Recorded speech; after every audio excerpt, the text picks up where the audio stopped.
Bonsoir les amis, j'espère que vous allez bien. Pour ceux qui ne sont pas encore abonnés, abonnez-vous pour me soutenir. Bon, on commence.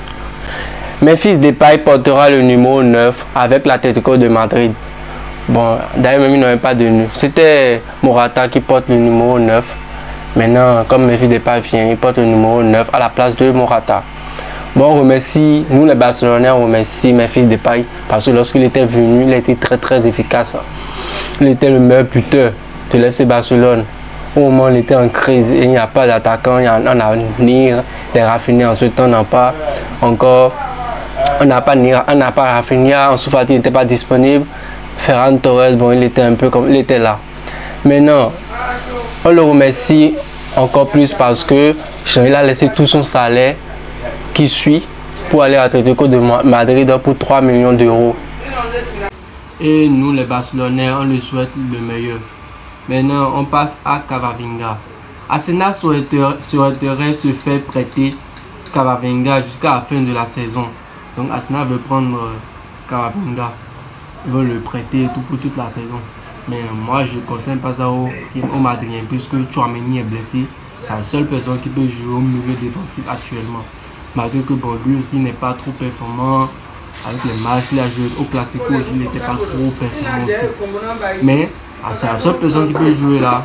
Donc il ne peut pas le prêter. Si jamais le prête, il facilite la tâche à l'AS Barcelone. Ils n'ont personne qui peut jouer là. Bon, s'il veut, il peut mettre Kroos. Mais ce n'est pas le poste principal de Kroos. Maintenant, Arsenal, eux, je ne comprends pas. Ils sont trop forts. Ils n'arrivent pas à perdre. Moi, je ne comprends pas. Je veux la défaite de la Arsenal. Moi, je veux que City gagne là. La première ligue. Je veux que City gagne la première ligue. Et bizarrement, Arsenal, banalement comme ça, il bat tout le monde. Ils ont seulement perdu contre Manchester United. Et c'est une seule fois. Et dans le match, ils méritaient de gagner. Arsenal. Oh, ce qui m'étonne le plus, c'est que c'est rien que des jeunes. Les jeunes joueurs uniquement. Il n'y a pas les trentaines dedans comme ça. On va les souhaiter le meilleur. Accusé d'agression sexuelle, Dani Alves a été envoyé en prison sans caution après avoir été entendu par le juge. Ça veut dire qu'ils ont accusé Dani Alves d'agression sexuelle. Bon, nous on lui souhaite le meilleur, on lui souhaite qu'il puisse en sortir de cette situation de merde. Nous on aime Dani Alves et on ne veut pas du malheur de Dani Alves. Et puis le Paris Saint-Germain, c'est Cristiano Ronaldo qui est l'homme du match. Bon, moi, il méritait d'être homme du match parce qu'il était à fond dans ce match. Il était à fond. Bizarrement, lorsque je le voyais jouer, je me disais, attends, son dernier match, il ne joue ou quoi? Parce qu'il était focus, il a mis un doublé. Le second but, c'était l'erreur de Ramos, il a mal dégagé et Cristiano a marqué sur son le deuxième but. Bon, il méritait. Lionel Messi est le premier à marquer. Donc à la deuxième minute, il a marqué un but. Bon, il a été homme du match parce que contrairement aux Parisiens, il y a beaucoup de...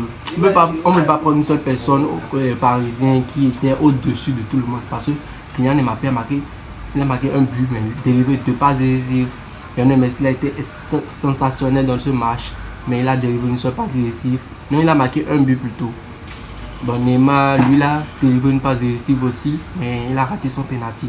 Donc, en regardant les deux côtés, c'est Cristiano qui mérite le plus. Mais je vois d'autres personnes qui disent que l'Arabie Saoudite a perdu, mais qui ne mérite pas, comme l'Arabie Saoudite a perdu, Cristiano ne mérite pas l'homme du match. Il n'y a rien à voir dans tout ça. Et parce que ton équipe a perdu, que tu ne mérites pas. Ça dépend de ce que tu as fait dans le match. Et ça, on regarde. Savez-vous que la Juventus Turin se retrouve reléguée à la 8e place en Serie A? Attends, je vais vous expliquer comment ça va. La Juventus époque de 15 points de pénalité suite aux plus-values de leur transfert. Ça veut dire qu'ils exagèrent. Ils exagèrent dans leur transfert. Donc, le président de la Serie A voulu le sanctionner. Donc maintenant ils sont plus, je crois qu'il était 2e ou 3e, maintenant ils sont totalement derrière.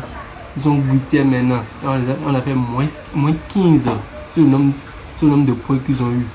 c'est catastrophe. Est-ce que la Juventus pourra même être en Ligue des Champions, dans les 4 premiers pour aller en Ligue des Champions la semaine prochaine? C'est pas sûr. 15 points, c'est trop. Ils ne peuvent plus. C'est fini pour eux. Sûrement, on ne fera plus la Juventus en Ligue des Champions pour la semaine prochaine. Donc, si tu aimes la vidéo, abonne-toi et à la prochaine. Merci.